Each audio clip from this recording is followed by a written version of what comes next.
Hey guys, I'm Stevie, a registered dietitian with the Core Diet, and I'm here today with Jesse Kropelnicki, and he is the founder of the Core Diet and also the author of the Endurance Training Diet and Cookbook. So we're here to just have a little chat and learn a little bit more. So tell us about the cookbook. The cookbook was quite a project. I can't say that I'll write another book anytime soon. It was a huge amount of work, and in fact, a lot of the staff with the Core Diet at the time of writing the book helped write the book. So, although most of the content and ideas were contents of my own, our staff certainly helped us write it, and it was a huge task. But it was something that I wanted to do from the time I got involved in nutrition and started the Core Diet. Obviously, we believe we have a lot of great information to share, and there's a lot of different venues that we use to share that information. We do it through our services, through nutrition plans, fueling plans, that sort of stuff. With clients directly, do quite a bit of seminar, around the country for USA Triathlon and others. And lastly, having a book has always been the gold standard in terms of credibility.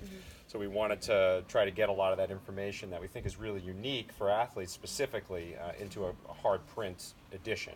And just a little background, I mean, we were lucky enough to be approached by Random House to write this book. So although it was something that I certainly wanted to do from the time we started the Core Diet, we really didn't have that spark until Random House came and asked us to do it, which was a great opportunity.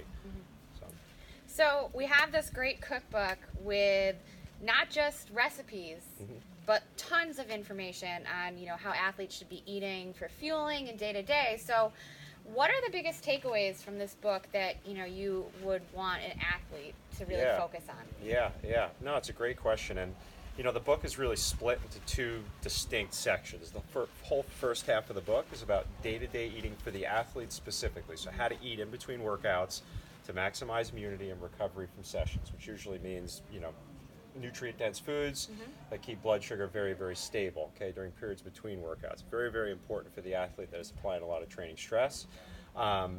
The other kind of quarter of that first half is about race fueling. So how does an athlete with unique sweat, sodium, and carbohydrate needs figure out what a reasonable race fueling plan is that'll avoid issues, meaning gut issues? So many athletes, particularly when you get to long course racing, have those gut issues, and one thing we've been able to do with the Core Diet, and all that information again is in the book, is pretty much eliminate those issues. I tell folks all the time, when I think back over the course of a year with our Core Diet clients, very rarely, almost zero, do we have a client leave that still has a race fueling issue once we're done working with them. So those processes, those protocols, that's the exact information that's in the book, okay?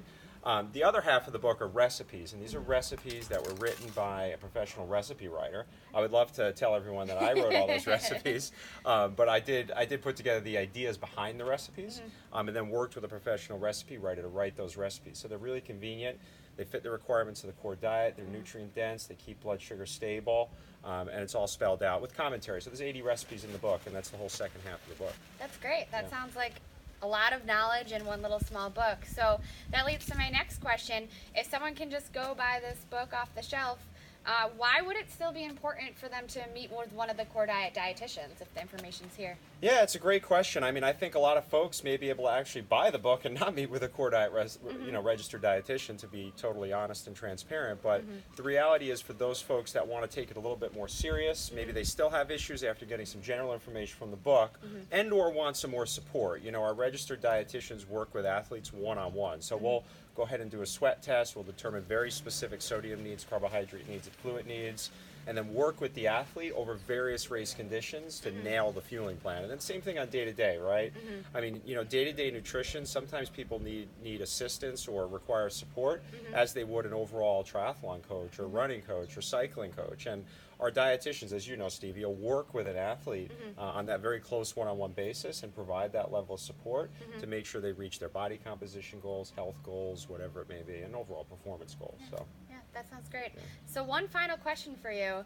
So you're on the Core Diet, but you're craving something sweet, like something chocolatey. Yeah. What would you suggest, or what's your go-to? Yeah, we get this question quite a bit. I mean, the reality is, and this is something I'm really big on, and it may not be spelled out clearly in the book, but I'm a firm believer that you should only approach anything at 80%, meaning when it comes to nutrition, right? Too many people get engaged or excited about a new diet, new fad diet, or whatever it may be, and triathletes in particular, because they're so A-type, usually anal type folks, really detail oriented, they want to go 100%. It's an on or off switch.